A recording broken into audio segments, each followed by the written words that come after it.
Hi, and welcome to today's Biznology Digital Marketing webinar. I'm Tim Peter, one of the authors of Biznology.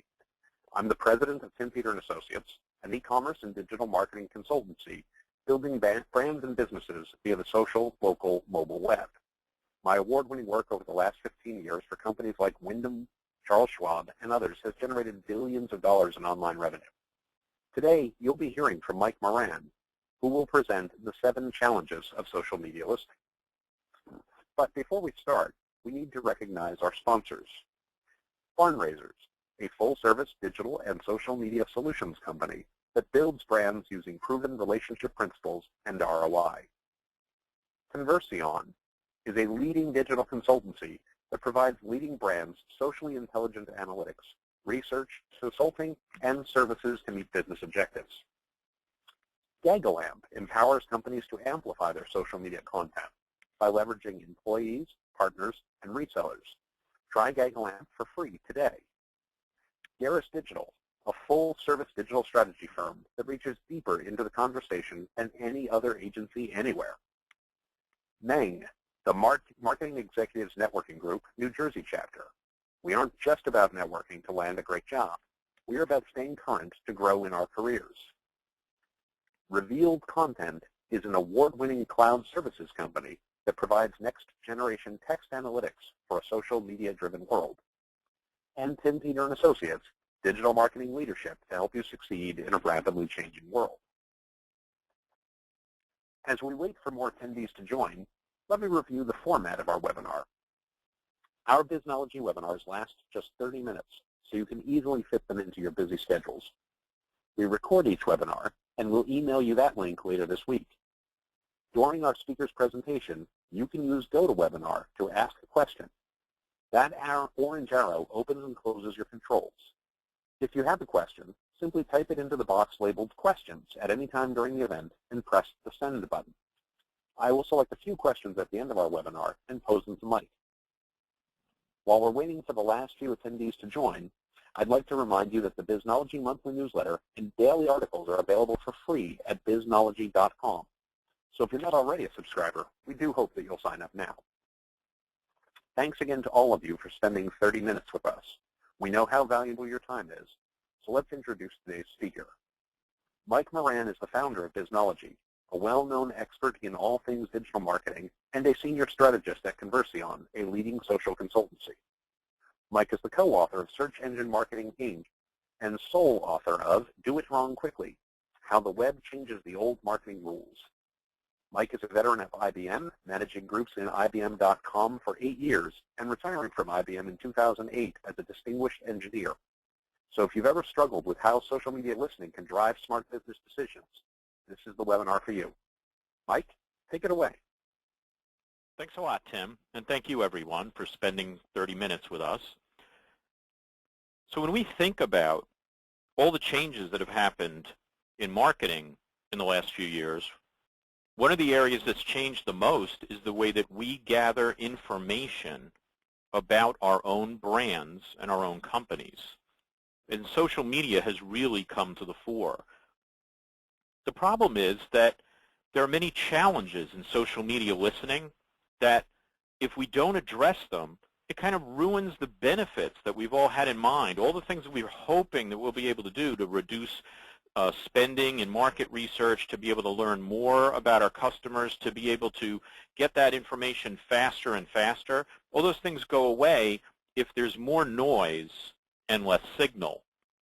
So let's start looking at what the challenges are in social media listening. So when we say there's more noise and less signal, part of that is just because big data has changed the amount of content and the volume of information in just about every area of marketing.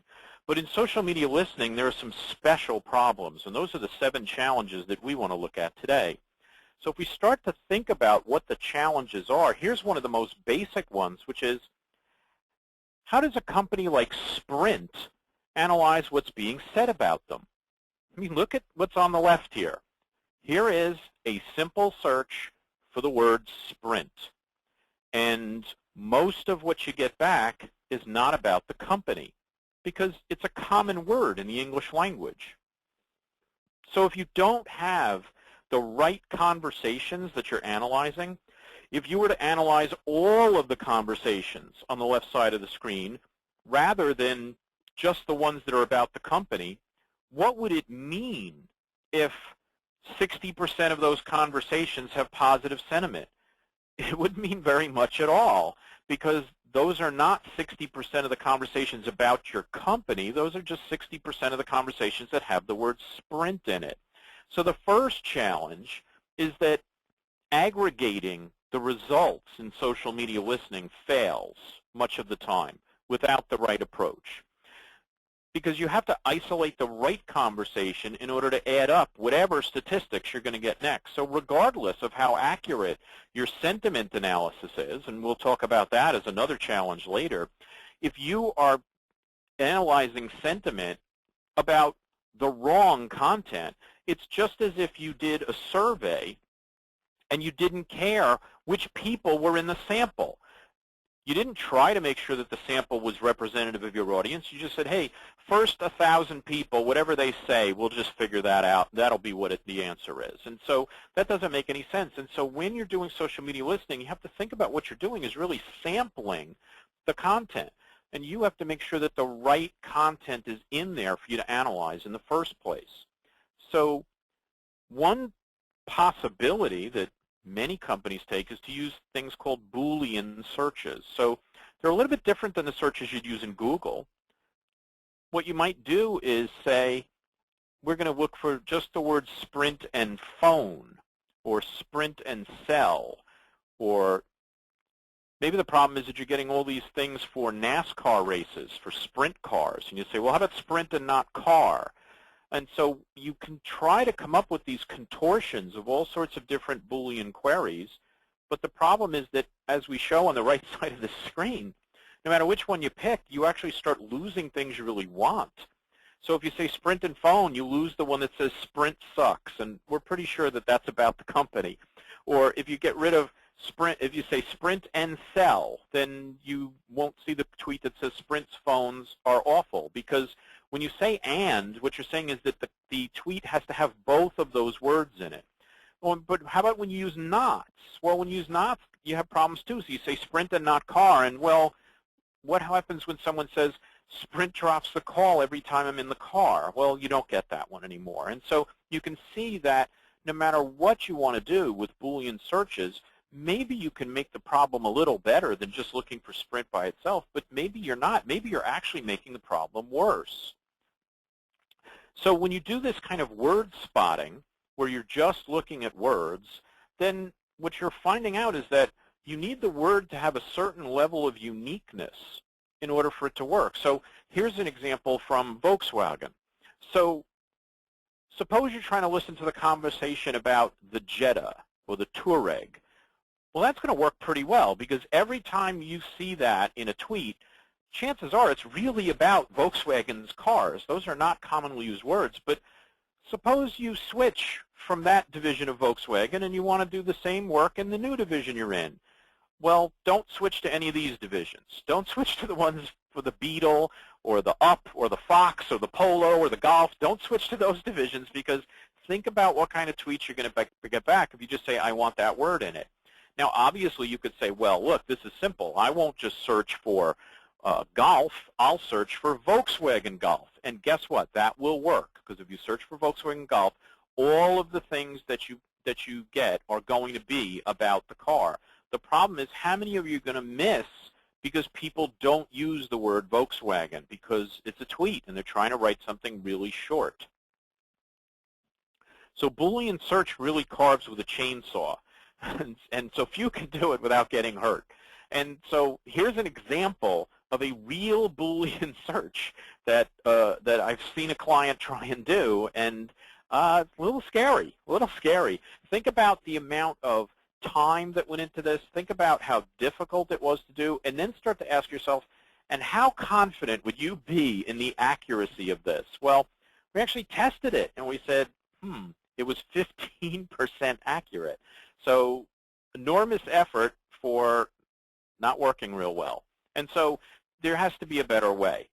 So here's a solution. Here's a technique that does a much better job of helping you, and it doesn't require an awful lot of work or an awful lot of skills the way Boolean search queries do. So what you can do is you can go into the searches and you can, into the results, and you can say, I want to keep this one, I want to get rid of that one. And what happens is that a technique called machine learning will use this relevance feedback approach, and it'll look for patterns among the things you're keeping and the things you're getting rid of.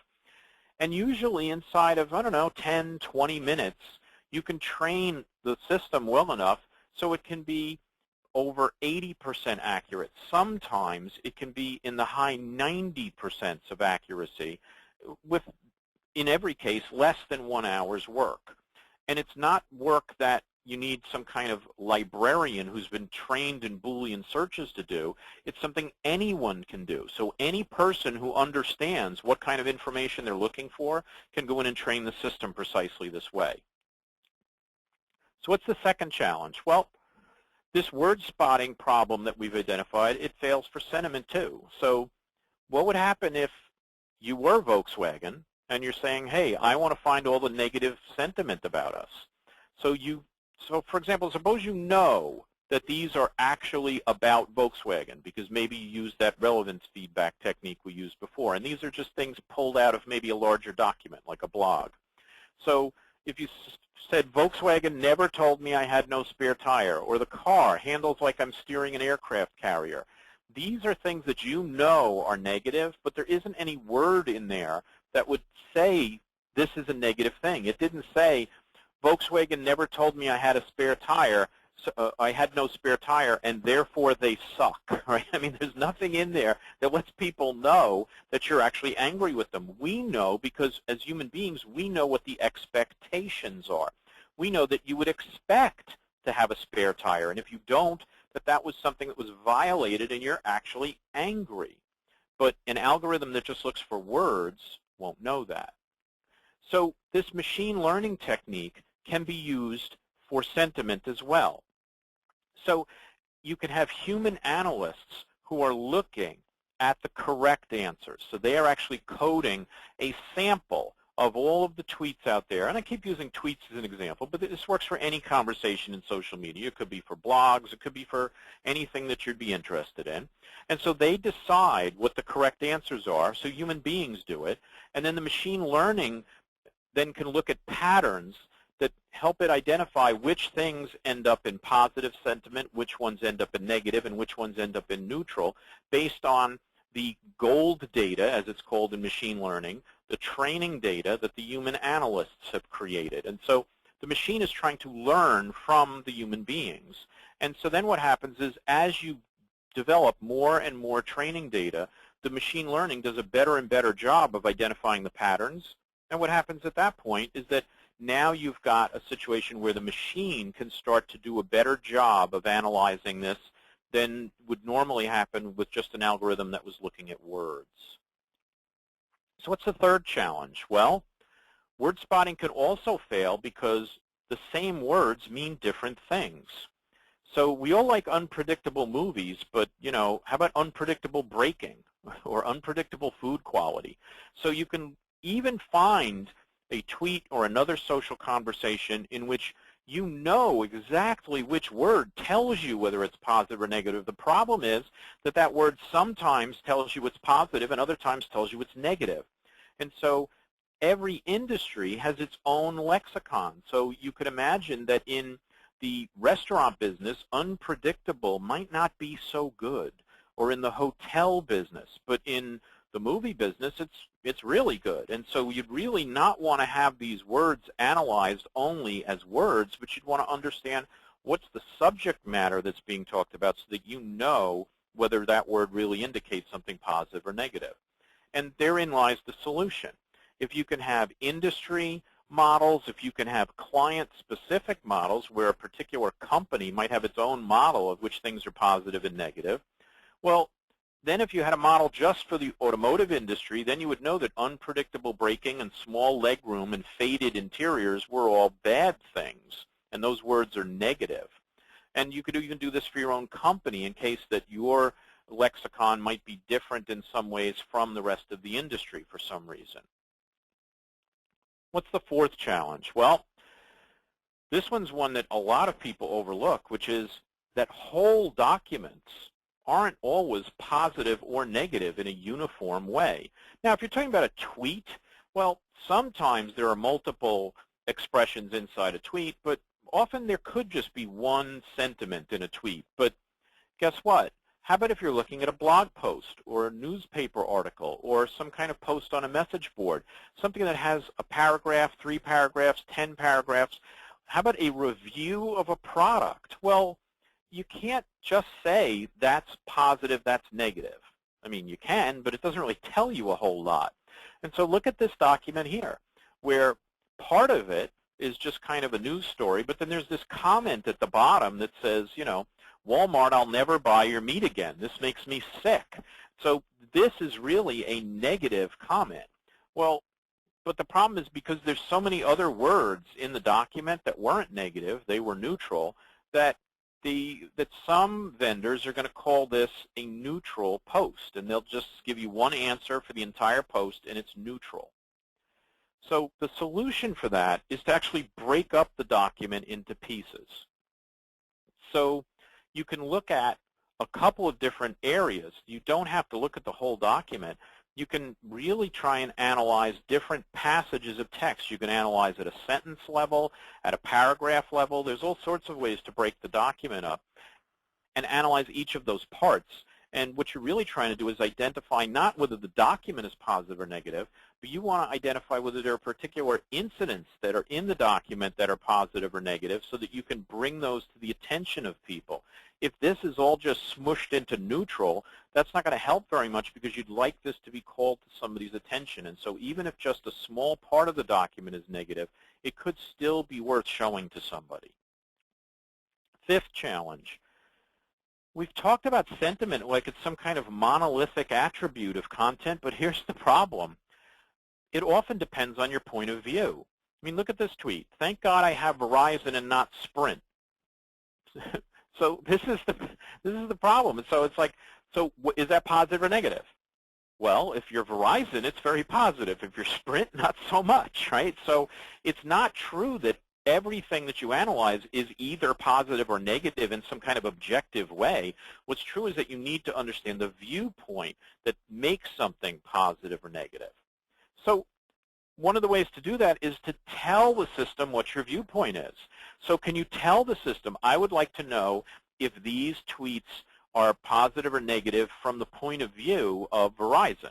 And so if you're able to do that with your system, then it will then bring back correct sentiment rather than, in this case, if there's no viewpoint understood, it's almost random whether this will come back positive, negative, or the dreaded neutral, which kind of gets rid of everything, even though you can tell that this is a tweet that not only has an opinion, it has more than one opinion. Now, challenge 6 says, well, you need to go beyond sentiment too. Sentiment isn't enough for every decision. I mean, if you look at these two tweets, I hate Sprint, and I'm so disappointed in Sprint. Well, that's the difference between anger and sadness. Now, consider that. They're both negative. No disputing that. They're both negative. But the truth is that, is there a difference in your approach to an angry person versus somebody who really is on your side, but they were just let down by something that you did? That's really something that you have to consider. What is it that you're trying to do to make sure that when you reach out to people, and that's a lot of how social listening is used, is to engage, do you know enough to reach out differently with people who are angry versus people who are sad? Now, if what you're doing is just looking at every single tweet and responding individually, well, then you'll have a human being there, and they will be able to look and make a decision. But suppose what you're doing is you're trying to aggregate this information. Isn't there a big difference between how you as a corporation would want to respond to a challenge that's happened to some kind of problem that's come up if you know that most of your audience is angry versus most of your audience is just sad. And so you could be in a situation where perhaps something tragic has happened to your company, and you're going to see this onslaught of negative tweets. But if the negativity is because people are so sad and they think this is such a terrible thing that's happened to you, that's a very different response than if they're angry with you because they think whatever happened was your fault. And so understanding the difference between this means that you can't just look at negative or positive and know what to do. So what could you look at? Well, here's the solution for that. You could look at emotion. So instead of only looking at things negative or positive, maybe you can break these things up according to different kinds of emotion. So this is one example of a taxonomy of emotion. This is called Plutchik's Wheel of Emotion, but there are other ones out there too. What's important is that if you have a social media listening solution, it's important that you have one that if you have this kind of challenge in your data, that you can get some kind of deeper understanding, but beyond just positive and negative. The last challenge is not all negative conversations are created equal. Now, what does that mean? Well, take a look at these tweets. It had a slightly buttery off note. I disliked the aftertaste. The taste was decidedly foul. I would never eat this again. The taste of it turned my stomach. This is the worst tasting crap ever. Well, you probably noticed that there was a little bit of an escalation as we went on there. And so that's really what you want to be understanding is, doesn't it make sense that there are different reactions that all could be called negative? Well, the solution for this is to say we don't care just about sentiment, we don't care just about emotions, but one of the things we care about is the intensity of those emotions. So if you can understand the difference between something that's mildly negative and something that is intensely negative, that might be able to help you identify who the angriest people are out there, or who the people are who are the strongest expressions of feeling, and maybe you can help you prioritize which are the problems that you really need to go after. So that's it for the 7 challenges in social media listening. I'm going to turn it back over to Tim now, and he can maybe start reading some of the questions that we have for you, because I'd love to take your questions so that we can get in even a little bit deeper into this conversation. Well, thanks very much, Mike. That's great stuff, and I'm sure our attendees have a much stronger idea of the challenges of social media listening. But you're right, you didn't answer every question. I've got several good questions from our audience teed up for you, and I'd like to remind our audience that it's not too late to ask your own questions by typing it into the questions box in your GoToWebinar controls. So before we get to the questions, I'd like to remind you that the Biznology team provides Jumpstart workshops for corporations who want to apply what they learn directly to their own businesses and have their teams create a plan for executive approval right in the workshop. Mike and Andrea Goldberg teach the social business course, and we'll be there to guide you and help you persuade that executive to say yes. Go to biznology.com/training for more information on all our offerings. We're about to start firing questions at Mike, but we need to thank our sponsors once again. Barn Raisers, a full-service digital and social media solutions company that builds brands using proven relationship principles and ROI. Converseon is a leading digital consultancy that provides leading brands socially intelligent analytics, research, consulting, and services to meet business objectives. Gagalamp empowers companies to amplify their social media content by leveraging employees, partners, and resellers, and you can try Gagalamp for free today. Darris Digital, a full-service digital strategy firm that reaches deeper into the conversation than any other agency anywhere. Meng, the Marketing Executives Networking Group, New Jersey chapter. We aren't just about networking to land a great job. We're about staying current to grow in our careers. Revealed Context is an award-winning cloud services company that provides next-generation text analytics for a social media-driven world. And Tim Peter & Associates, digital marketing leadership to help you succeed in a rapidly changing world. Now on to your questions. Our first question is, can you talk a bit about budgeting for machine learning tools? Is it accessible to smaller businesses? I think that that's a good question, Tim, and the answer is that it's emerging as something that's possible for smaller businesses. There are a number of companies out there that are providing tools that are coming up short, and what's starting to happen is that they're beginning to use different kinds of partnerships with text analytics companies. And so I'd say that at the absolute moment today, if you are looking at things that are free tools or fairly inexpensive tools, there are not too many choices out there that can avoid these challenges. You'll be dealing with these challenges because your biggest challenge is your budget.